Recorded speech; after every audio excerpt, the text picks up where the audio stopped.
governor's race without the Latino vote. And so we have worked very hard to build a Latino coalition. My outreach really starts with my long record. I don't come at this as something just in the last year or two. Wow, welcome back to Hardball. That was the Meg Whitman and Jerry Brown debate in California this Saturday night. It's one race that might prove that debates matter in 2010. Joan Walsh is the editor-in-chief of Salon.com, and Sam Stein covers politics for the Huffington Post. Joan, let's all take a look at this, because what everybody wants to watch is the real deal. Here's the debate. Saturday night between Meg Whitman, the head of eBay, made millions of dollars, hundreds of millions as a business person, and here's Jerry Brown coming back to be the oldest governor in California history as well as the youngest. Here it is. Let's listen to the fight. The real tragedy here is Nikki. After November 2nd, no one's going to be watching out for Nikki Diaz. And Jerry, you know, you should be ashamed. You and your surrogates put her deportation at risk. You put her out there, and you should be ashamed for sacrificing Nikki Diaz on the altar of your political ambitions. No and no. And let me just add, now you saw something.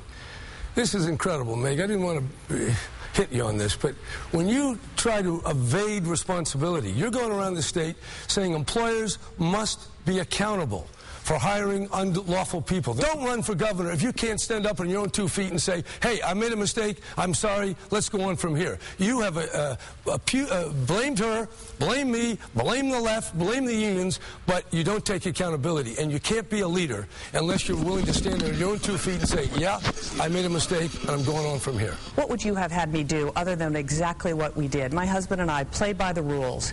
And the fact that your campaign 2 weeks ago was talking about this issue, the fact that you are joined at the hip with Gloria Allred, it was a political stunt, and I think you should be shamed.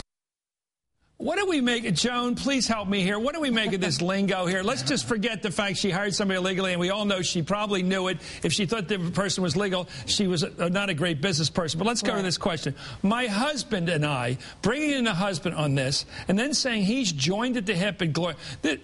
This pairing off of people. What is this about? She's running. Jerry's running. Why is she bringing in Gloria Allred? Why is she bringing her husband into this? Well, Gloria Allred is a lightning rod for controversy, but there's no proof that Jerry Brown had anything to do with this. These rumors were around, and you have to be stupid to think in this day and age, if you hired someone illegally, it's not going to somehow come out. And why would you have to be stupid? Because you and I know the history of Huffington. We know Michael Huffington's campaign. We know the history of Dianne Feinstein. Remember? That became dueling banjos in the old days. Who's got the... They both did, apparently. Right. And you're right. And so they must have a couple years ago, I'm just guessing here, tell me if I'm making sense here. A couple of years ago, in 2009, when this issue came up in their household, she began to clear the decks. She probably had somebody smart say to her, what you got to do is look out for the fact, do you have anything in the skeleton in your closet? Have you hired anybody who's in the country illegally, an undocumented worker? And then she started to run, I better check on my household employees. And then it came to a head. That's what probably happened here, right? Yeah, something like that probably happened. You know, she said that the woman came to her, and she, you know, none of us were in that household, Chris, so we don't know exactly what happened. Right. We have to stick to what we really do know. And what we know is when, you know, either when she found out or when, for sure, when she had it confirmed or when she decided it was a political liability, she fired this woman that she later said was just like family. She then accused her of stealing mail that would have come from the federal government to tell Meg Whitman that this woman might be here illegally. And then she has the audacity. The line that I loved in that debate, I just want to take 1 second here, is she opens up and she says, oh, I did not know that Nikki Diaz I saw at the press conference because she called me Ms. Whitman. And for 9 years, I called her Nikki and she called me Meg. Like they were sisters, or like this is some kind of evidence that they were bosom buddies or even family, but she fired the woman, you know, in a heartbeat. Let me bring up another election here, because I think this is another election we going to compare these two notes on. Let's take a look at Connecticut. Here's the latest Linda McMahon ad. Now, before we show this, for weeks now we've known about the problem that Richard Blumenthal, the Attorney General of Connecticut, is a fine man in so many ways. This guy had a problem with explaining his war record. Apparently, on many occasions, he was out there saying, I served in Vietnam. Not that I was in the reserves serving back here in uniform, but that I served over in Vietnam. He didn't really straighten that out, and here it is coming home to haunt him in a partisan way. Here's the Linda McMahon ad hitting him the day of today, which is the day of their first debate that's coming tonight. Here it is. Dead center. Let's listen. I'm Linda McMahon, and I approve this message. Would you lie about serving in a war? We have learned something very important since the days that I served in Vietnam. Dick Blumenthal did, again and again. When we returned, we saw nothing of this gratitude.